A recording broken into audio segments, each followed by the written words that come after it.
So hello there, and thank you for clicking on the video. Today I'm just going to talk to you about a number of things I've picked up in the last, let's say, 8 to 10 weeks in terms of business owners, managers and leaders that I've been speaking to, as I say, in the last 10 or so weeks during lockdown and the coronavirus. And there are one or two patterns that have appeared in terms of how they are reacting to this situation. And then I'm going to move on to my top 10 tips in terms of how I think the successful people that are going to see themselves through this lockdown period and the coronavirus should be adopting or should be perhaps doing in terms of the best route out of the coronavirus when we're all stuck. Leadership, virtual skills, and let's say virtual communication skills. Here's a couple of things that I wanted to sort of to just put this into a framework before we get on to this 10 tips that I've got ready for you. So here we go. So we've got some leadership options, and what I've witnessed in the last few weeks, as I say, is three different areas, but two predominantly in terms of fight or flight. There are some businesses that seem at first glance not to have a choice. So for example, a hairdresser, for example, or a nail salon, for example, where of course you're in physical contact with your customers. And I'll come on to that in a moment. So the fight or flight, this one seems to be a flight response where they think there's no other option for us except to close down the business since we can't see any of our customers. Fight is a different reaction where you can perhaps do something about the situation you're in, and that fight or flight phrase has been coined years ago by Walter Cannon, who was talking about our reptilian brain in terms of we're in a stressful situation. Do we run away or do we stand and fight? So that's something that I'm sure you're all aware of. I've added on a third F, and that is fight, flight, or freeze. So do we stand and fight, or do we run away, or do we just freeze and do nothing? And you can see the dragon there holding up a brain in terms of what do I do here? Now I've coined these in terms of the three Fs. So leadership actions. 3 choices. In red, you can see freeze or fail. So freeze and fail. In other words, you're going to sit there and do nothing, and ultimately that business will go down. There'll be no cash flow. They still got all the expenses and fixed costs to manage, but there's no cash flowing in. So that business will ultimately fail if they freeze and do nothing. For example, a nail salon and or a hairdresser, and there are things you can do with that. Fumble or falter. Now in orange, so it's the yellow light as it were, they can basically go through the motions, not do anything particularly different, and they'll manage one way or another to fumble through the situation. And ultimately, it's not taking any great action, but they're not being totally inactive and closing shop. It depends on the industry, of course, and the sector that they're in. But these 3 apply to every sector. And the third one in green is fight and flourish. So in other words, get ready to fight yourself out of the situation and finally, take off and flourish from this situation. You're building a great base. So how do we do that? Let's come on to these top 10 ideas in terms of fight or flourish. Now, this is not an exhaustive list by any stretch. However, I have witnessed these 10, 15 tips over the last 8 or 10 weeks in terms of what has been working for businesses that are flourishing and businesses who are beginning to take action in terms of, whoa, the shock factor has disappeared. So what can we do now in order to get out of this mess? So the first step I've witnessed successful businesses do, and that's small, medium, and very large multinationals, by the way. These are not just, this is not just applicable to a small business. The large multinationals need to also do this. So for example, number 1, and in my opinion, the most important, is constant communication. Now that is internally and externally. So be in touch with your staff, your employees, your team members on a very constant basis. Make sure they're aware of what's happening. If you're the leader in business, they're looking to you to find out what's happening. They will always have those questions. So what is happening? So you need to be in constant communication about what you're doing in the business, how you're fighting your way through this coronavirus and lockdown, and to inspire them in terms of a route to action, and how those milestones along the way will help them and the business ultimately flourish over time. But none of that will happen unless you're in constant communication. Now, that could be via video, it could be via email, it could be on some public channel, but we'll come on to that later. Number two, develop all those relationships. So in other words, if you're in a situation where you're talking to a particular colleague or somebody in your peer group or a supplier or a vendor or a customer or client, chat to them. Find out what's going on in their lives. Don't go straight into business. These days, there's so much common ground in terms of what we're experiencing. You may as well find out. I've been doing that on 5 continents in the last 8 or 10 weeks. And I found out so many things from different people. Different parts of Europe are reacting in different ways. Different parts of Australia, the Middle East, Latin America, North America, parts of Asia and the APAC community. Different things are happening in different areas, but sometimes the cross-pollination of ideas gives us an idea that we can pursue that might actually lead to the success of our own business, whatever that might be. So develop those relationships. Number 3, a lot of feedback I've had from the larger organizations is we're finding it difficult in terms of sales. Now, I'm not talking about a small business with 10 or 12 people where they can make a difference as well, but I'm talking about some of the large multinationals with 100 or 200 salespeople that are in touch with their clients. What can they do? Well, the common denominator seems I can't get in touch with my clients, or I'm finding it difficult to communicate with them. What I would say is, in terms of remote sales right now, is show and don't tell. So show and tell, but don't speak to them on the phone. You of course speak to them on the phone if there's no other option, but my tip would be to see them. Get on a virtual call with them. Get on Microsoft Teams. Get on Google Hangouts. Get on a Zoom call like this one. Why? Because the more modalities you have in terms of what we can hear and what we can see, the bigger your impact will be when you are communicating to them. If they can see you smile and you're gesturing and you're looking at them, it's much more persuasive, it's much more convincing, and frankly, you just feel like you're talking to somebody rather than just listening to a voice. And even if nothing happens in terms of a sale, which I wouldn't recommend anyway during this lockdown, it certainly helps in terms of supporting that client with just being in touch, with giving them ideas, with helping them through this period. So, show them, demonstrate the product, illustrate it. Maybe you're looking at some slides, something like that, which they couldn't see if they're on a telephone call. So I would definitely say show and tell rather than just speak. Be sensitive to their situation and don't be tone deaf. Don't talk about sales in terms of this is what we can do and try and close the sale on the phone. That's not going to happen. And in this period, it's really not the best route to market. Don't be tone deaf.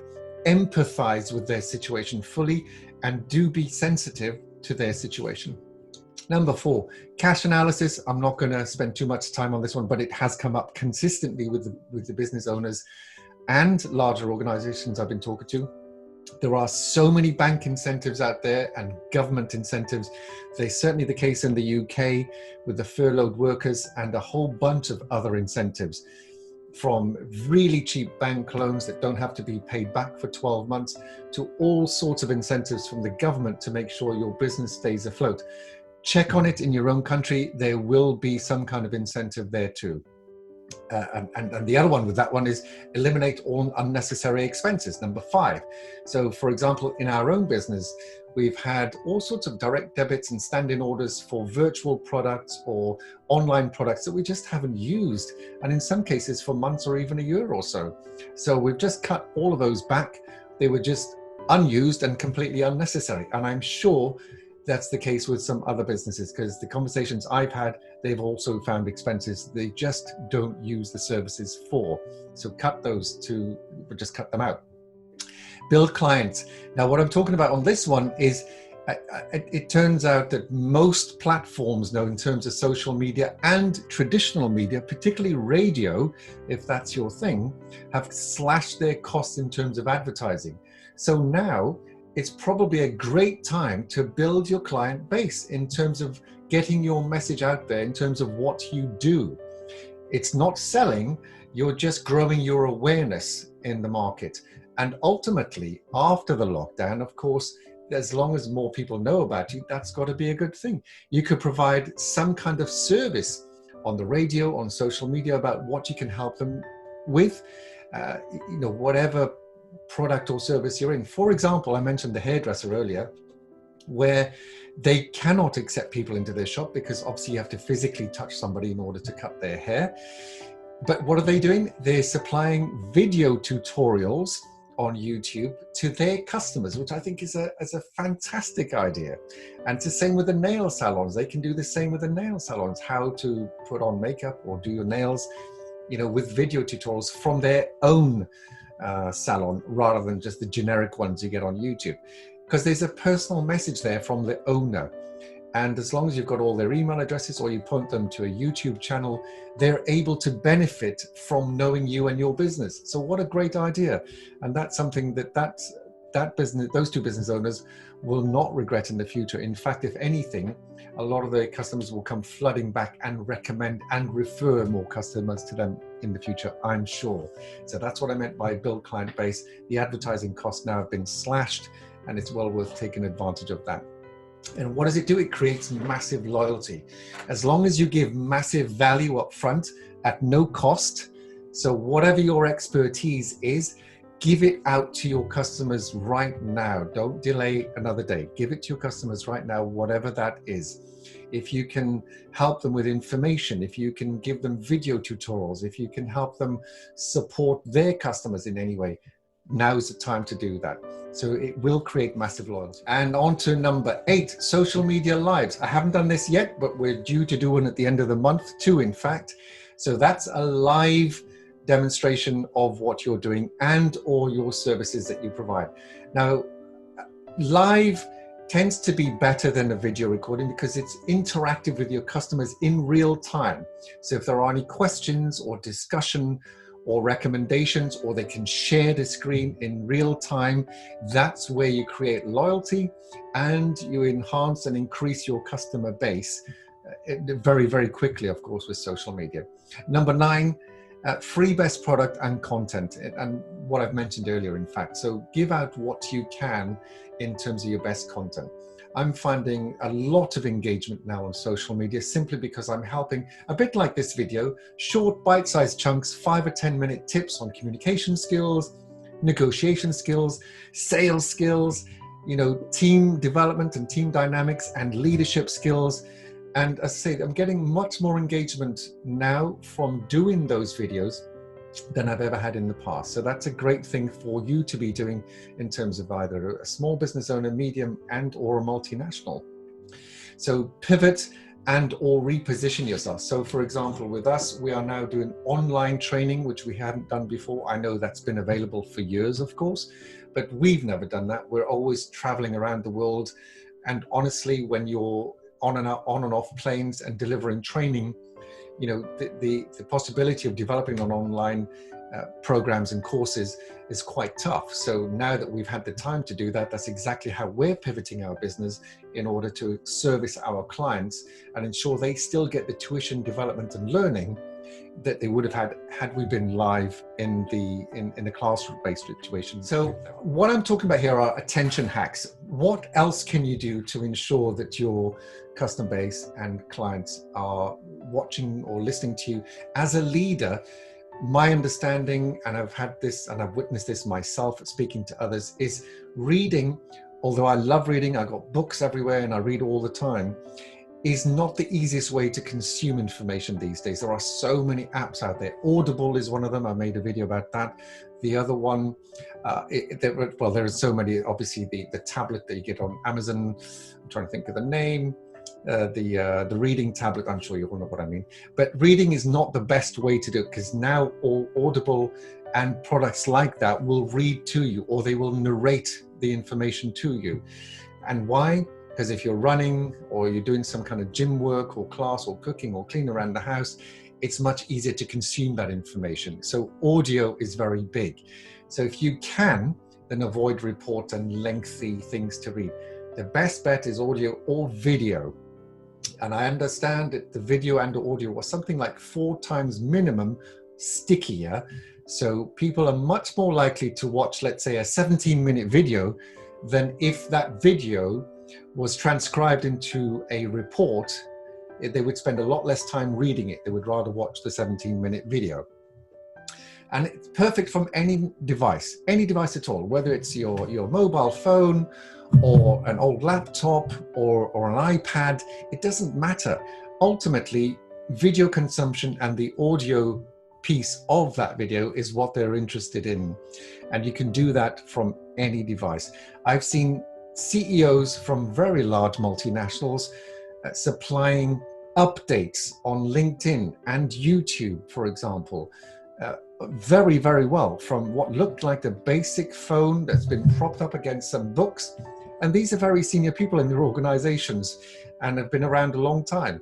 So if they can do it, we can certainly do it. And they're literally just spending time creating short 3 to 6, 7, 10-minute videos in terms of communicating and keeping in touch with their clients and internal staff and customers, internal staff and peer group, to make sure that they all know what's going on. As long as you're telling people what's happening, you know,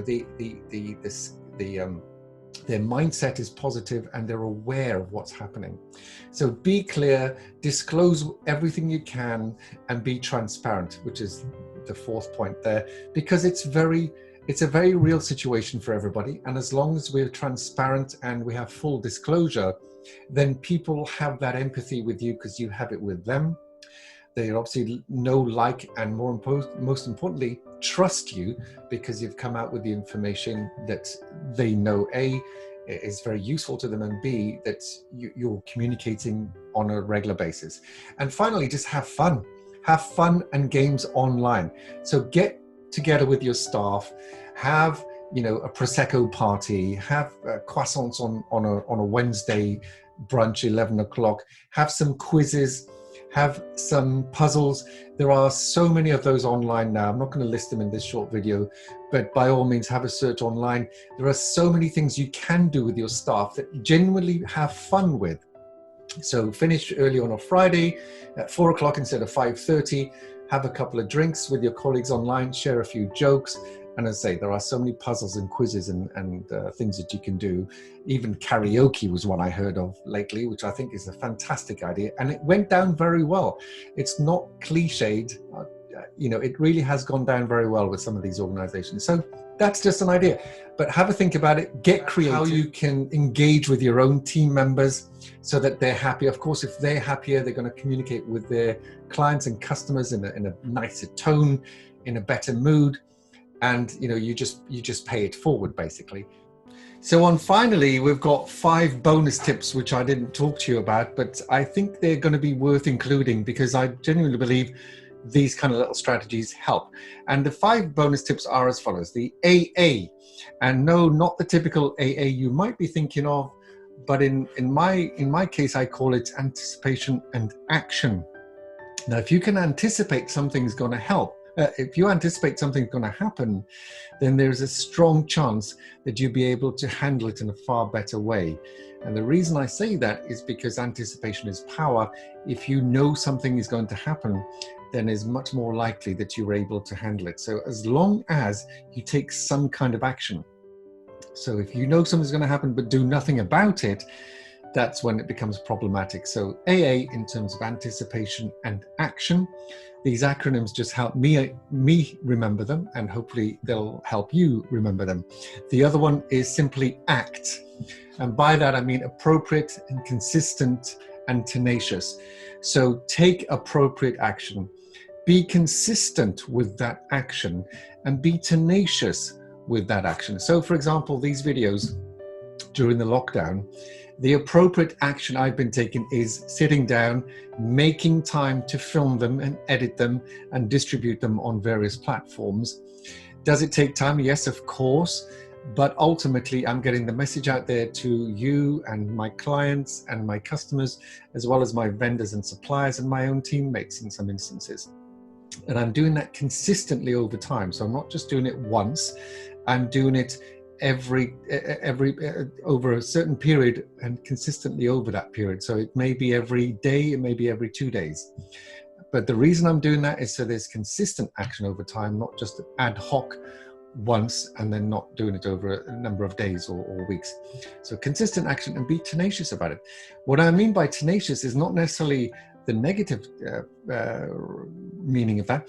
Tenacious, in other words, that once I've set a goal to do this, then I'm going to be tenacious about pursuing that goal, and I will not give up until I've done what I've set out to do that day.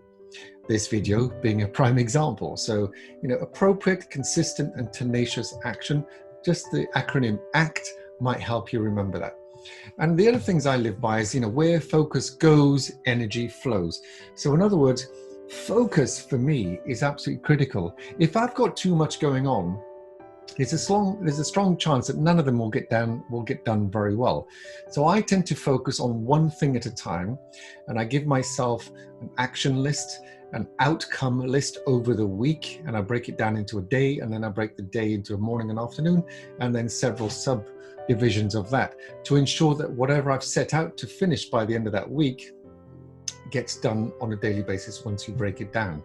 So where focus goes, energy flows. If the focus isn't there, there's a strong chance you won't get that task or project or whatever it is you're trying to do done. And the other thing is, I believe, is simplicity. You've seen it from my slides, they're very simple. You've seen it from all the work that we've done with you over the years, whether we've worked together in a classroom or a conference hall or a hotel or an internal training facility. What we do is very, very simple. Is it easy to do? No. Is it simple? Yes. And the idea with that is, of course, it's the ability to get on with something becomes much easier when it's a simple task to do. So I believe in this little phrase, which is complexity is the enemy of execution. If something is too big and too complex and complicated, then it really doesn't lend itself to be done, whatever that thing is. And I think Einstein, I'm paraphrasing now, but Einstein coined it beautifully when he said something like, if you can't explain it to a child so that child can go and explain it to another child, then you don't know it well enough yourself. So I say I'm paraphrasing, but I totally understand the meaning. I totally understand the meaning behind that. And repetition is the mother of mastery. So whilst, for example, we do presentation skills and sales and so on and so forth, if we did presentation skills with you once, then you'd be extremely good at those presentation skills. But if you didn't practice and implement those skills, every day, every week, etc., then those skills over time would start to decline. So practice is the mother of mastery. By ensuring that you practice whatever it might be, piano playing, guitar playing, presentation skills, tennis, kickboxing, it doesn't actually matter. As long as you practice and aim to be better than yourself the following day, the following week, you will master that skill or that sport or whatever it might be. So repetition is the mother of mastery. So once again, thank you very much for listening. I really appreciate your time. My name is Laith from Impact Skills based in the UK. I'd love to hear any comments or questions you might have regarding this little video, but by all means, if you have them, definitely send me a message or share this online, whatever you prefer to do. I look forward to speaking to you again soon. Look after yourself, be safe in this lockdown, and thank you very much. See you soon. Bye-bye.